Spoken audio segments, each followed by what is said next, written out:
Welcome to Path to Build, the show that helps you launch, plan, and permit your pre-construction project with confidence. I'm your host, Jennifer Carvalho, your pre-construction expert and the founder of LA Expedite. I help builders, developers, and homeowners start construction the right way with strategy, clarity, and integrity. Today's guest isn't just a contractor. He's a fourth-generation Mason, the owner of DiBara Masonry, and the author of the Undercover Contractor. From job sites at 9 years old to restoring LA's most stunning stonework, he's built a reputation around quality, legacy, and doing things right.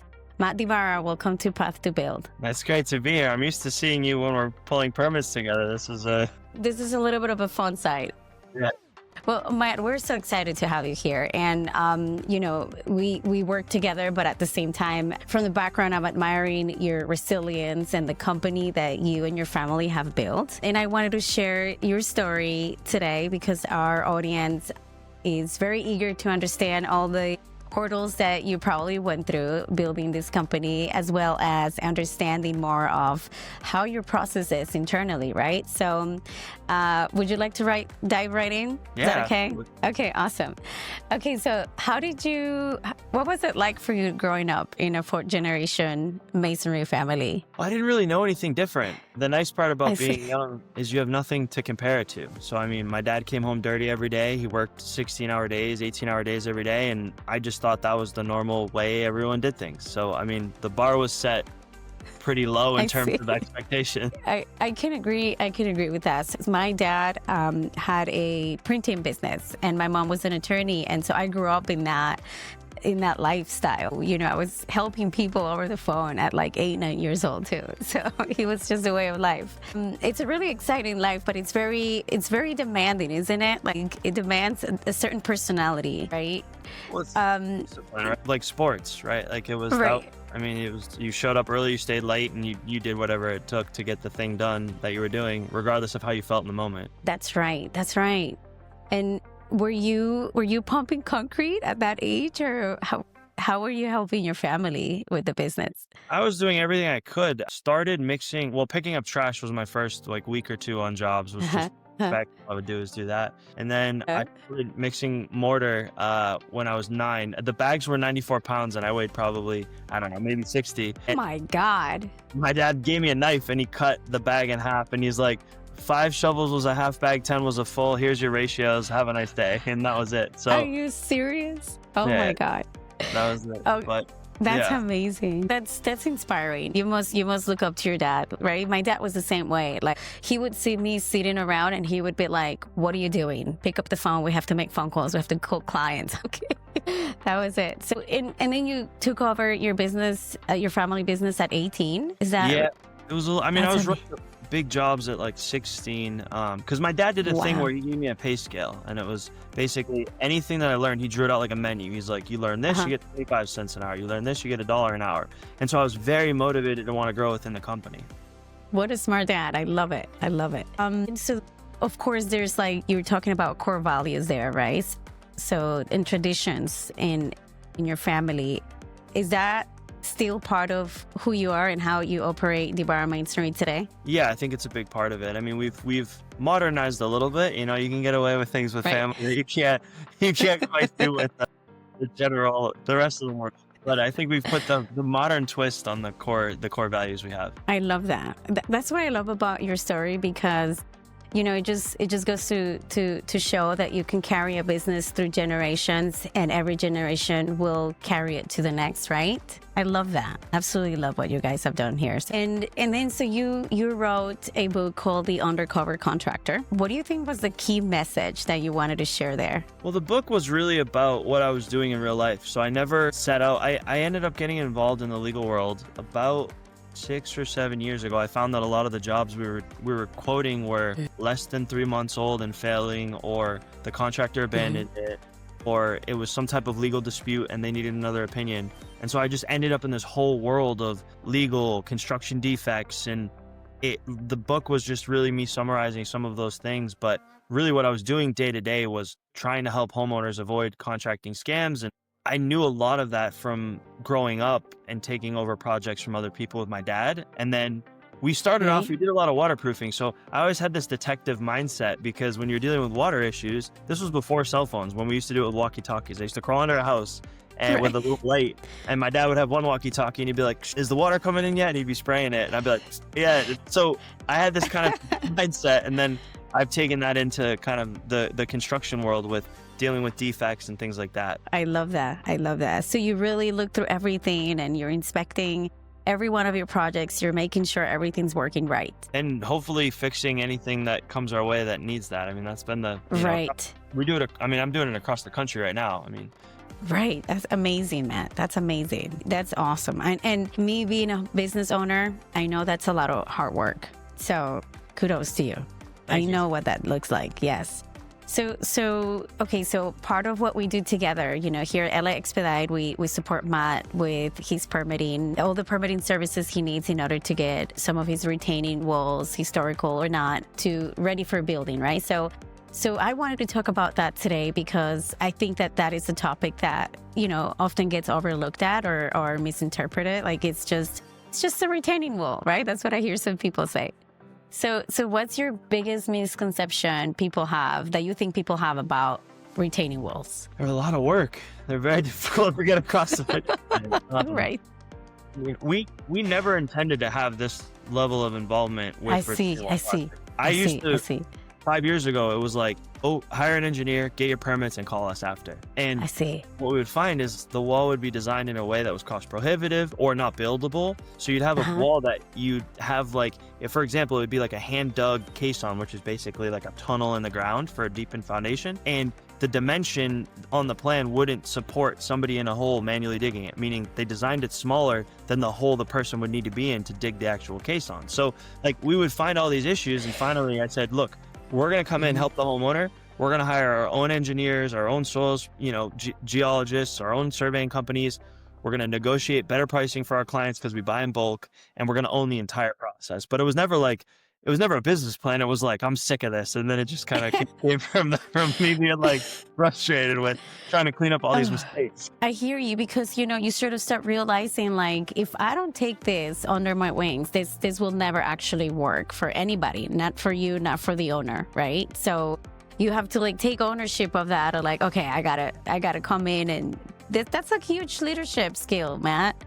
I hope you see that. That's amazing. Here at LA Expedite, one of the things we notice too, right? Like a lot of people, when they come to us, they come complaining about consultants. And I couldn't stand that either. So that's why we were like, we need to introduce architectural services because we can't control the timeline. And the timelines, not only at the construction side, but before that, right? That is so important. It's such a crucial step for everybody to understand that we decided to do the same, and it's a huge undertake. So I appreciate that you mentioned that, and I know how much work that is. So one of the things I wanted to talk about also is, the way that you prepare yourself, during our meetings, and this is a little bit of an insider kind of conversation, but I hope people benefit.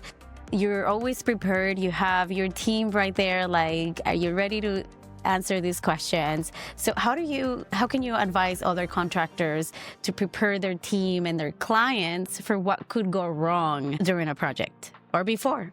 I think you need a North Star for how you operate as either a person if you're a homeowner or as a business if you're a business owner. So my North Star is my grandfather sat me down when I was probably 8 or 9 and he said, look, I was counting money. I'd gotten paid and I was counting the cash. And he's like, you like money? I'm like, yeah, I kept counting it again and again, But it was like fives and ones, so I felt rich. Right. And I was like, Right. 1, 2, 3, 4. That was a lot of money, right? Back then, it's like, It was great. Yeah, especially because they would pay me in ones. So it feels so much bigger, Right. But he said, look, I want to tell you something about your dad's business. He said, if you want to get like rich, he's like, we can talk about that. Maybe the stock market, maybe something else. He's like, but he said, what you'll get with this business is an honest day's work for an honest day's pay.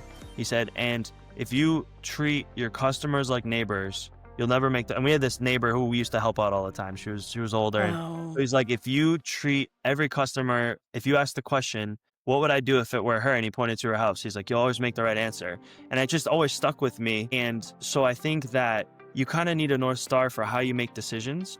Yes. And I think there's an element of, my family never set out to be contractors, right? So we came here from Italy to America, and it was just what they did. I mean, they built their own homes in Italy, then they came to America and did the same. And so Right. we got involved in the business because it was an art and we loved it. And so there's an element of passion. Like if you look at a chef, you know, and they're like putting a little pinch of salt that you can't even see, and you're like, what did that actually do to this big, you know, pan Right. of food or whatever, this big. And so Makes I think a it's huge difference. you find the passion, you find guiding principles, and then everything stems from that. And so like the reason I'm prepared in the meetings is because I take pride in the meeting, I take pride in the team, I take pride in the end result and the clients. And so, but it comes from that higher thing of passion Yes. meets, you know, an understanding of who we're actually working. Like sometimes in business and in life, things become numbers and spreadsheets and contract. And Yes. I think if you can move past that transaction and remember there's an actual homeowner with needs, fears, There's person wants. on the other. That's right. 100%. That's right. And they're going through things in life and they need, we lack a lot of transparency in this world. And I don't believe it's Yes. because they're all bad people. Sometimes I think it's because things move so quickly. And so what we Right. pride ourselves on is slowing things down and owning that end result. Yes. And I think that's kind of what you see in the meetings. I love that. I love that, Matt. I mean, you know, I think so much of what I tell my team, why we align with you guys, you know, working with you guys, is your values. How you see everything is so important and everyone is the same in terms of this is a very important project, whether it's a small retaining wall or a big retaining wall. And it really does matter when you have those values right in front, like the context behind what you're actually up to here. So I love that you share that. And it sets you up for success. Like before you know it, everybody talks about you. I'm sure you get a lot of referrals, and that's how it is. You know, people know that they can trust you. And I love that about you guys as well. So, you know, I was thinking about maybe you can share a story about a retaining wall project that perhaps got held up or complicated because of permit related issues. Can you think of one? I know there's a lot, but maybe you could think of one that we can share with the audience. There's a bunch, but they all kind of follow the same, you know, the same general issues where it's because most retaining walls, you need a site plan and survey, then that gets fed to the soils engineer if there's a soils report needed, which we find some companies don't know when that's required. So, you know, depending on if you're hillside zoned or not, or if you're in a high risk landslide zone. So sometimes I see homeowners pay many thousands of dollars for soils report.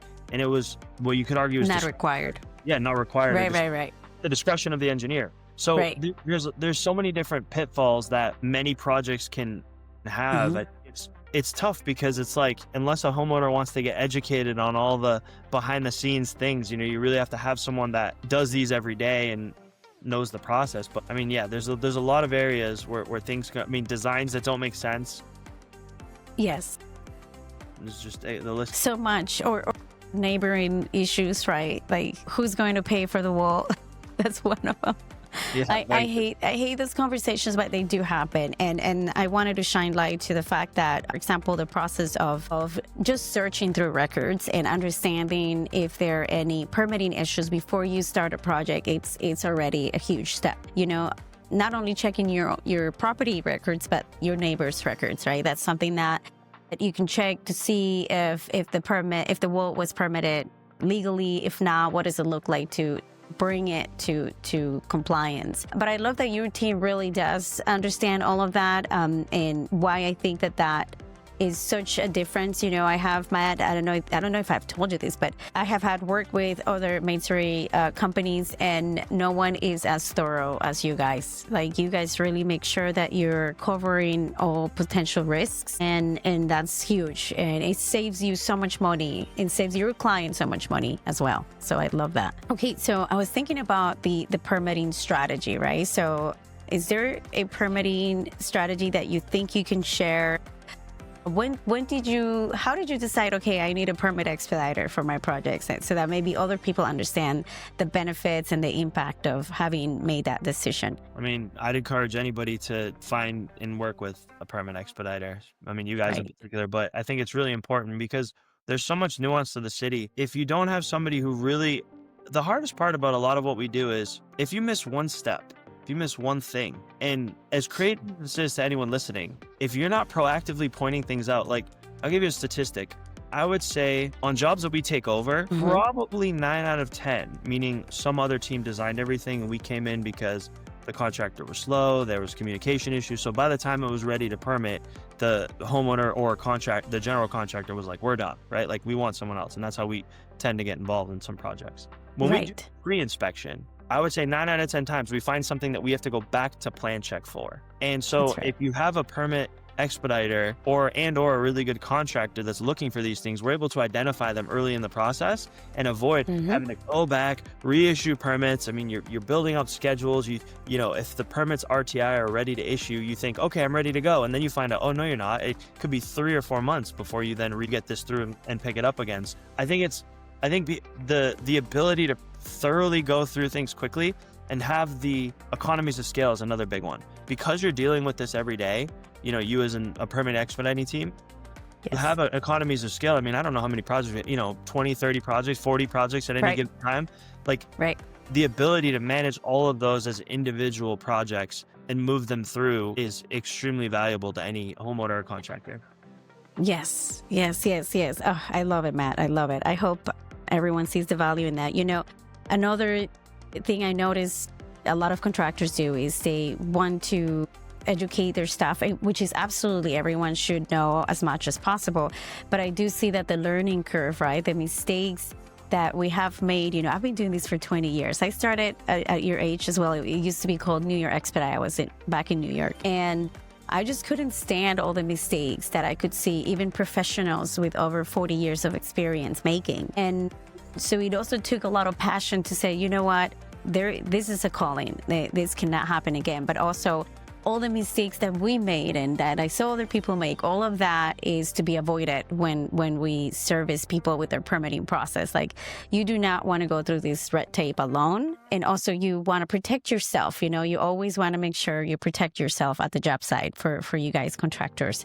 So having an expediter helps you do that. So, okay, so this is kind of a tricky question, and I hope you don't mind, but what is something or one thing that you wish cities or jurisdictions did better when it comes to retaining wall projects? That's a think about it, man. It's kind of a tricky one.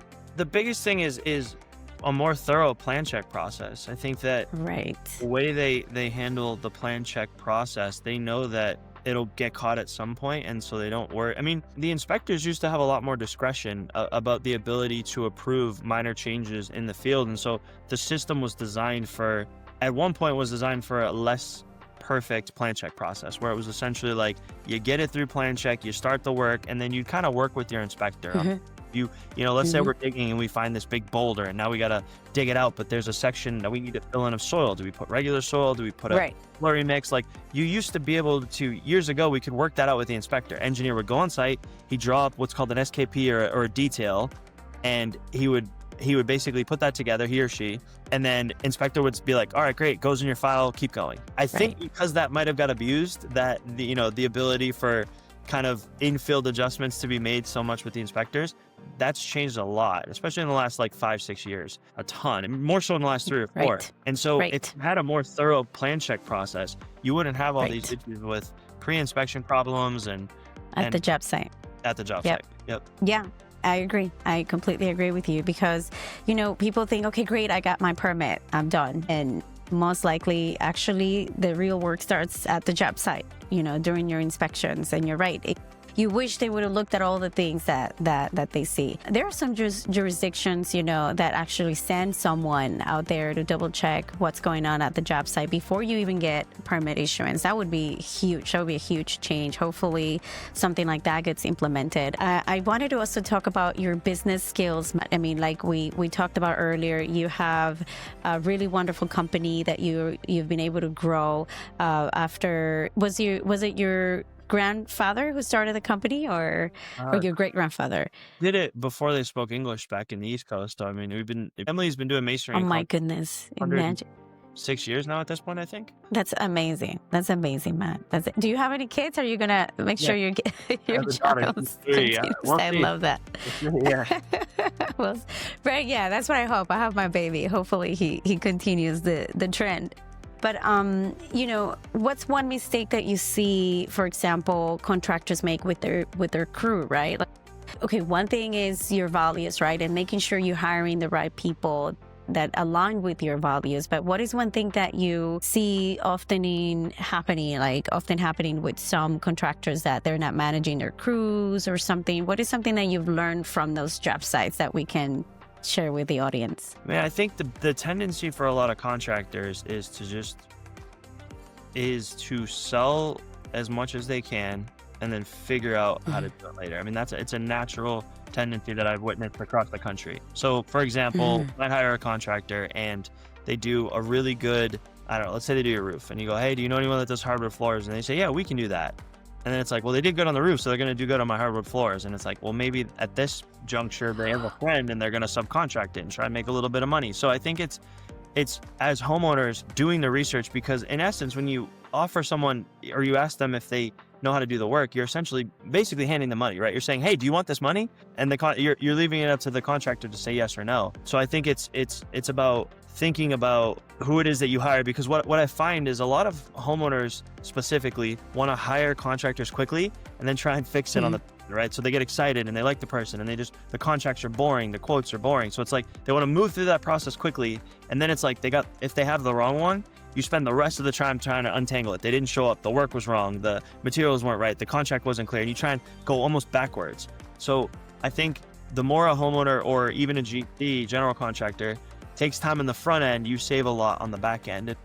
That helps with obviously making sure that you avoid these problems. Oh my God, Matt.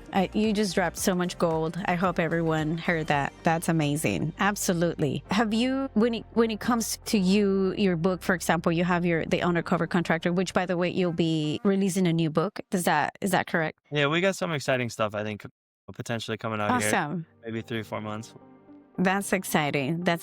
So when you're thinking of the future, right, of the construction industry, especially, in the line of work that you do, what do you think is going to happen in the next 5 years? Like, it's very interesting to me to think about that. Well, I know 40% of the construction workforce is expected to retire in the next decade. And those are your senior workers. Those are the people who have been in the field 50 plus years. So I think we're going to see a big shift. We're seeing AI and technology integrate. So I think it's a risky time, and I think it's going to be increasingly more risky. And so I think, vetting contractors properly, hiring expediters when you can. I mean, I think the weird thing about home improvement in general is, in my experience, it's kind of like burglaries. It's like everyone thinks it doesn't happen to them, but then we read the stats and you see, like, contractor complaints is number 2.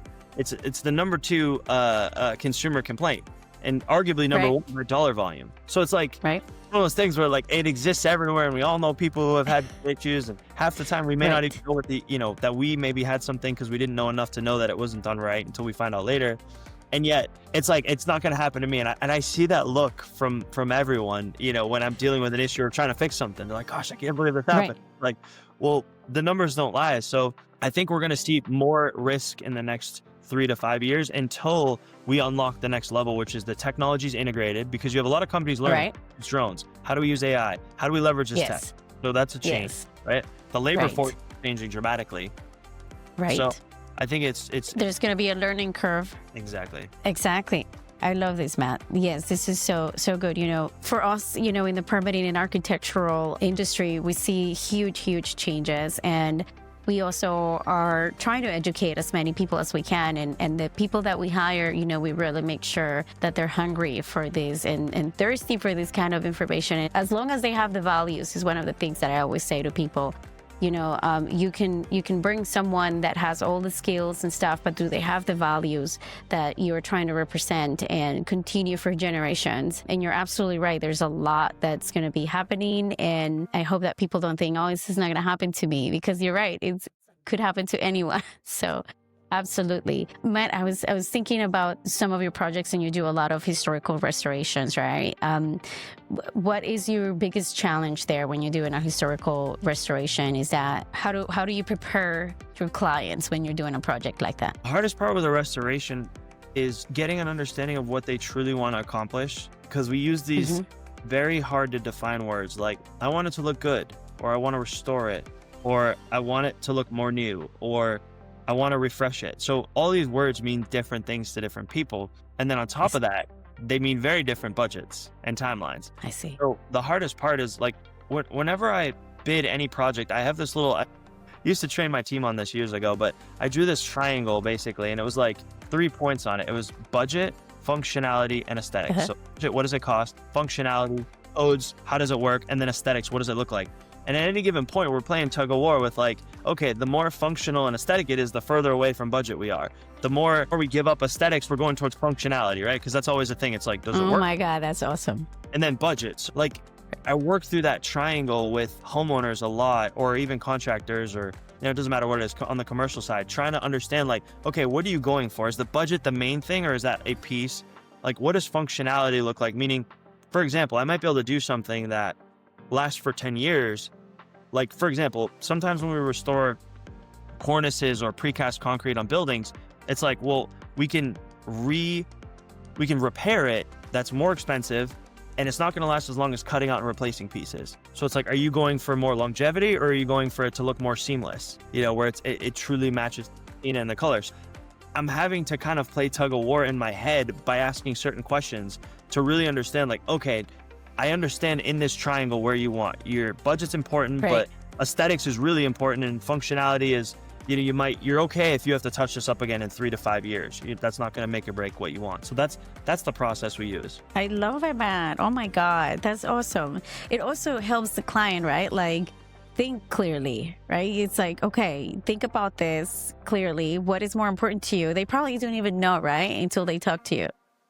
Yeah, they're not usually. I mean, if you're not doing this every day, it's my belief that it's up to us as the contractor to kind of take clients from like, what's the most affordable, simplest thing they can do to what's the, top thing they can. For example, on really, really high-end projects, we can actually take a piece of stone, send it to a lab in Germany. They'll shoot it with a laser and give me a powdered version of that stone and a dye that we can dye the powder once we put it on to repair, like, for example, bluestone. But that's like ultra high end. So if a client's like, I want a full restoration, I want it back perfectly, I'm like, well, right, roughly you're looking at this budget. They go, that's more than we want. We go, okay, well, let's find some.